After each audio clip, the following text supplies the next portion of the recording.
ٹھیک ہے میاں داؤد، ایک ریٹائرڈ جج کیسے انصاف دے سکتا ہے؟ جس طریقے سے جدون صاحب نے بڑی بنیادی بات کی تھی کہ اگر عدالتی معاملات ہیں، عدالت میں انٹرفیرنس کا مسئلہ ہے، اس کو پولیٹیسائز کرنے سے اس کی جو اصل جس طرف جانا چاہیے تحقیقات کو، رخ دوسری طرف بدل جاتا ہے۔ سیاسی جماعتیں میدان میں آ جاتی ہیں، کوئی اپنی حمایت چاہتا ہے، کوئی اپنی حمایت چاہتا ہے، جس کی وجہ سے عدلیہ بھی ڈیوائیڈ ہوتی ہوئی ہمیں نظر آتی ہے۔ اب پی ٹی آئی یہ سمجھتی ہے، اگر آپ سوشل میڈیا پہ پوری کمپین دیکھیں، کہ یہ 6 ججز کھڑے ہو گئے، جی انقلاب آ گیا، انہوں نے تو جس ملک کی تاریخ بدل کر رکھ دی، اس لیے جو ہے ان کے بعد کنونشن بھی ہونا چاہیے، ان کی بات سنی جانی چاہیے، جو ان کے پاس ثبوت ہے وہ سامنے آنی چاہیے۔ لیکن یہ معاملہ رکے گا کہاں جا پر؟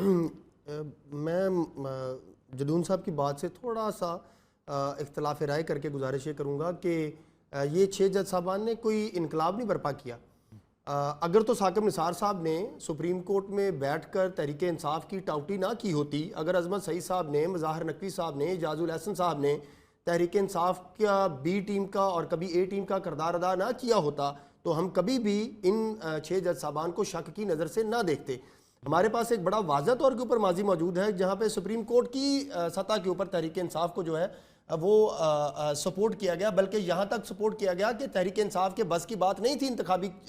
اپنی مہم چلانا، لیکن ثاقب نثار کی قیادت میں سپریم کورٹ نے اس وقت تحریک انصاف کی انتخابی مہم چلائی، اور یہ ریکارڈ کا حصہ ہے۔ اس بدقسمتی کا نتیجہ آج پورا پاکستان بھگت رہا ہے ان جج صاحبان نے جو اپنے حلف کی خلاف ورزی کی۔ اب جو ان جج صاحبان نے لیٹر لکھا ہے اور اس کے اوپر سیاسی چھاپ لگی ہے، اس کی وجہ ہے، میں آپ کو یہ ڈیٹا پرووائڈ کرتا ہوں، یہ آپ سنتے جائیں کہ ان 6 میں سے 5 جج صاحبان کا بھی میں نے تھوڑا سا ڈیٹا اکٹھا کیا، مزید ڈیٹا اکٹھا کر رہا ہوں کہ جسٹس محسن اختر کیانی صاحب ہیں، ان کے سامنے تحریک انصاف کے چھوٹے بڑے کارکنان کے، عمران خان صاحب کے اور جماعت کے مختلف ٹوٹل 16 مقدمات لگتے ہیں۔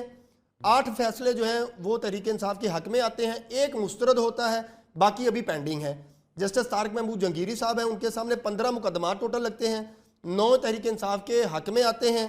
3 خلاف آتے ہیں، باقی زیر التوا ہیں۔ جسٹس بابر ستار صاحب کے سامنے ٹوٹل 10 مقدمات لگتے ہیں، یہ گزشتہ تقریباً 8، 9، 10، 11 مہینے کی میں بات کر رہا ہوں۔ 10 مقدمات میں 4 حق میں آتے ہیں، 1 خلاف آتا ہے، باقی زیر التوا ہیں۔ جسٹس طاہر صاحب جو ہیں ان کے سامنے 21 مقدمات لگتے ہیں، 11 وہ تحریک انصاف کے حق میں بتاتے ہیں، 1 خلاف ہے اور باقی ابھی زیر التواء ہیں۔ اسی طرح ہی مس جسٹس سمن رفت امتیاز صاحبہ ہیں، ان کے سامنے 14 مقدمات ملک صاحب ٹوٹل لگتے ہیں، 7 تحریک انصاف کے حق میں آتے ہیں، 7 ابھی زیر التواء ہیں۔ اب یہ جو اتنی بڑی تعداد میں تھوک کے حساب سے تحریک انصاف کے حق میں جو مقدمات آ رہے ہیں تو اس میں بھی ایگزیکٹو اور آئی ایس آئی مداخلت کر رہی تھی، اور اگر فرض کر لیں کہ نہیں مداخلت نہیں کر رہی تھی، انہوں نے بڑی جرات اور دلیری کے ساتھ وہ پریشر برداشت کیا اور فیصلے حق میں کیے، تو پھر آج لیٹر لکھنے کی کیا ضرورت پیش آئی؟ آج بھی وہی راستہ اختیار کرتے جو آئین نے ان کو راستہ دیا ہے کہ آپ توہین عدالت کی کارروائی کریں۔ آپ کا حلف کیا کہتا ہے؟